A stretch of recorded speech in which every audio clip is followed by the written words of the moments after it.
all at one convenient location, 2375 Northeast 25th Avenue. Just look for the yellow signs. Regency Printing, 789-6683. That's 789-6683. Regency Printing. Ugh, what wrong? Ugh, need wood for fire. Ugh, I go get. Ugh, I got wood for fire. Ugh, what takes so long? Had to use restroom. Someone not refill toilet paper. Ugh, my bad. You wash hands? Ugh, of course. Ugh, what caveman you take me for?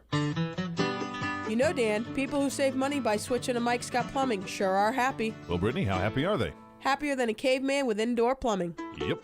Get happy. Get Mike Scott Plumbing. If water runs through it, we do it. 237-2888. Hey there, I have a question for you. Is your roof asphalt and does it look like it needs replacement? Did you get quotes and were you in sticker shock? Would you like to save not hundreds, but thousands of dollars? Did you call RoofMax? Well, call RoofMax with their patent-pending technology, which can add years to your roof without needing to replace it. And it's easy. You just pick up the phone for a free quote. Plus, they use state-of-the-art satellite technology to measure your roof. So, if your roof is over 7 years old, then you should call RoofMax today at 352-639-2777. That's 352-639-2777. Good credits, bad credits. It's none of our business because we're not an auto dealer. We're not a bank. We're not your mother. We're OcalaForSale.com. Marion County's marketplace for cars, trucks, and SUVs. We've got thousands of sellers standing by to take your call. No middleman. But hurry, don't walk, don't run. Just sit down and log on to OcalaForSale.com. Prices and inventory change daily. Offer does not include dealer upcharge. Undercutting, rust-proofing, factory surcharge, or delivery fee. See website for details.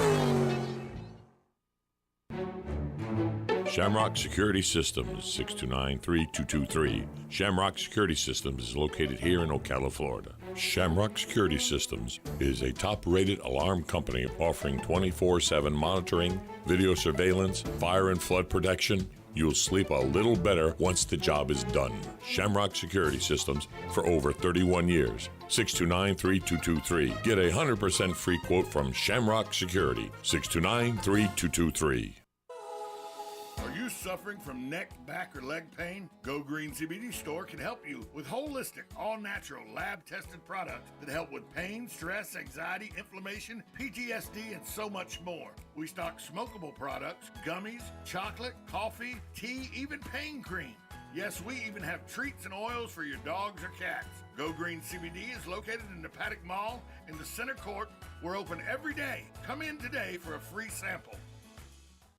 You know what you want to do in retirement, but do you know how to get there? Tune in to Coasting into Retirement with Gary Marriage of Nature Coast Financial Advisors, Sunday mornings at 8 to get answers to your retirement planning questions. Plan today so you can do the things you've always dreamt about doing in retirement. Listen Sunday mornings at 8 to Coasting into Retirement with Gary Marriage of Nature Coast Financial Advisors. Our firm offers insurance services. Now you've done it. Have you lost your mind? He's back. And you're listening again. A legend in his own mind. Don't believe me? Just ask him. Here's Tom Schmitz live on WOCA. The Source.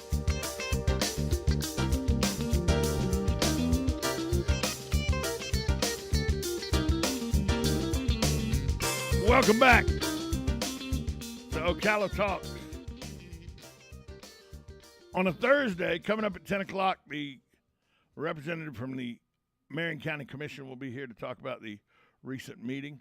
We'll get into some of the things that were voted on out on 318, I'm sure, as some of you are concerned about that. But let's talk now about what happened at the city council meeting on Tuesday.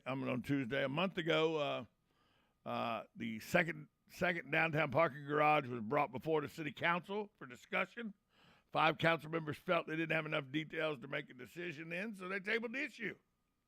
Well, they brought it back up after 2 public meetings attended by city employees, council members, and citizens with their opinions.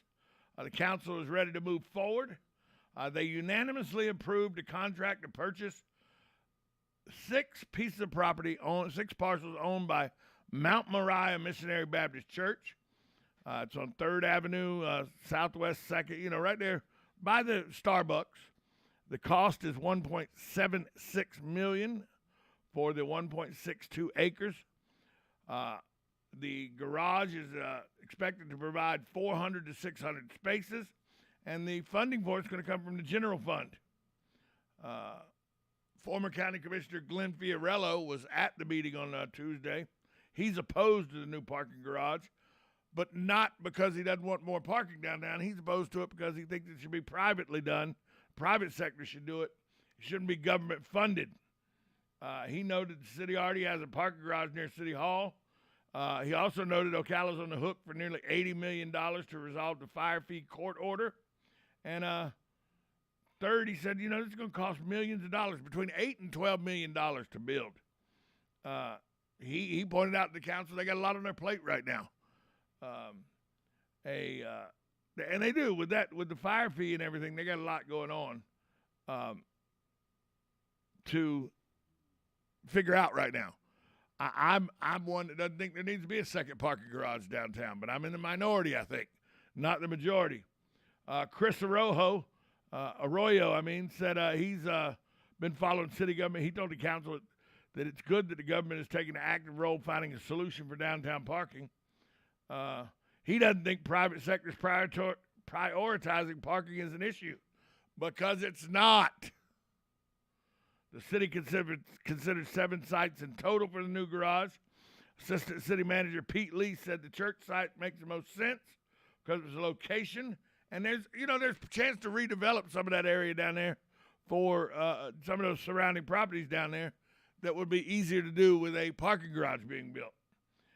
Pete Lee said the downtown is in need of parking, and the city will address whatever problems or issues that arise at that site.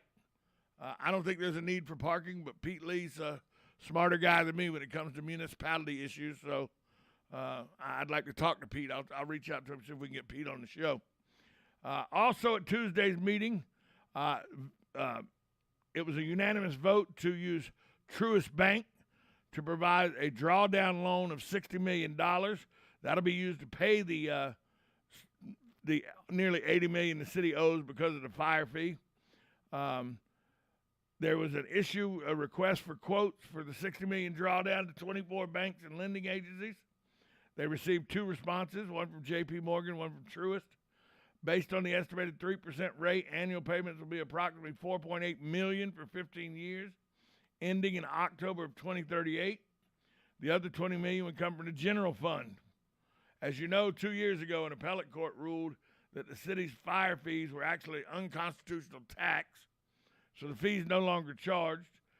There's now a fire assessment schedule. But they do hope, there is a mandate. They have to pay that unconstitutional tax back. And so the borrowed money will be used to refund residents who started paying the fee in their utility bills way back in 2006. So that, a lot of money that was collected in those fire fees. I don't understand why they need to pay it back. You got the services. The city just needed to say stop collecting. I would have thought the appellate court would say stop collecting the tax. It's unconstitutional, don't collect it anymore, and not issue refunds because the people actually got the services that they were paying for. They may have been paying an unconstitutional tax according to the appellate court, but they got the services they were paying that tax for. So it wasn't like the money, was going in somebody's pocket. They actually got the services that the money went for. Also, a decision on the city's future legal representation has been delayed. Council members asked to schedule a workshop so they can discuss whether to continue hiring an outside law firm to represent the city or create an in-house counsel position. One workshop's already been held in late January. The law firm of Gilligan, Gooding, Batzel, Anderson, and Phelan has represented the city for years. Pat Gilligan went to the podium to defend himself and his firm against suggestions that the firm's billings were improper and that there was a conflict of interest with clients. Mary Sue Rich, former city councilwoman, she also praised the Gilligan law firm, urged council members to keep the firm. She said, look, in my 10 years at council, while they were our law firm, they've saved the city a lot of money. City manager Sandra Wilson, her intention, she says, has always been to seek ways for the staff to be more efficient and handle matters in-house. Yeah, I bet you do want to handle matters in-house. Some council members said they were interested in considering a switch into the in-house council just because the city has grown so much over the years. I understand looking into in-house counsel, hiring that position, and having a lawyer on staff.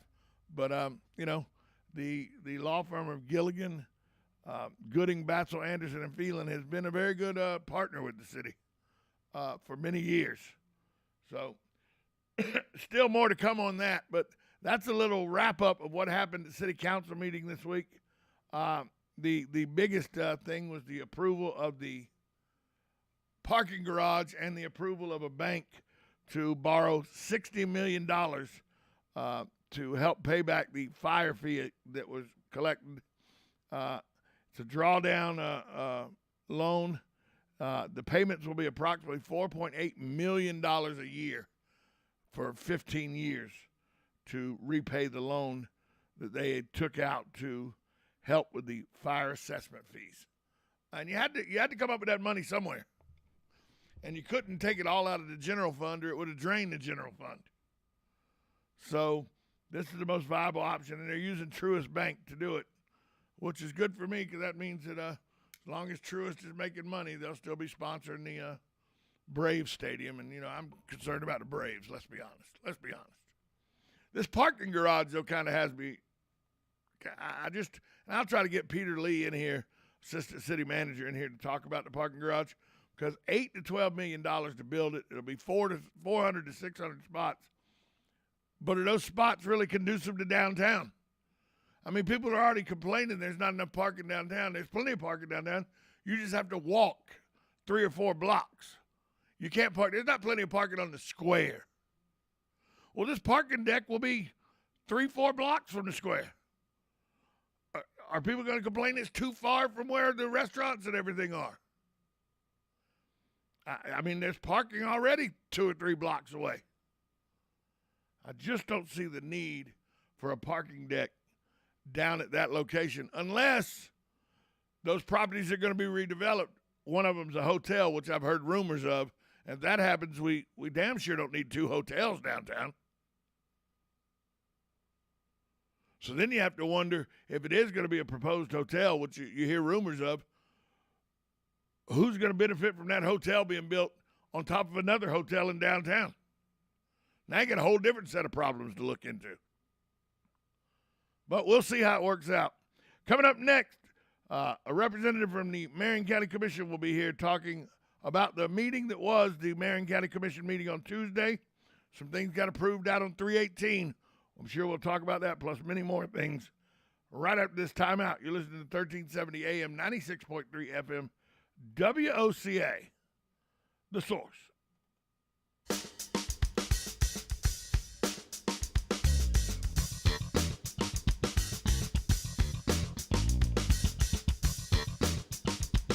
Broadcasting from the Ocala International Airport, this is WOCA AM, W242CA FM, Ocala, 1370 AM, 96.3 FM, The Source.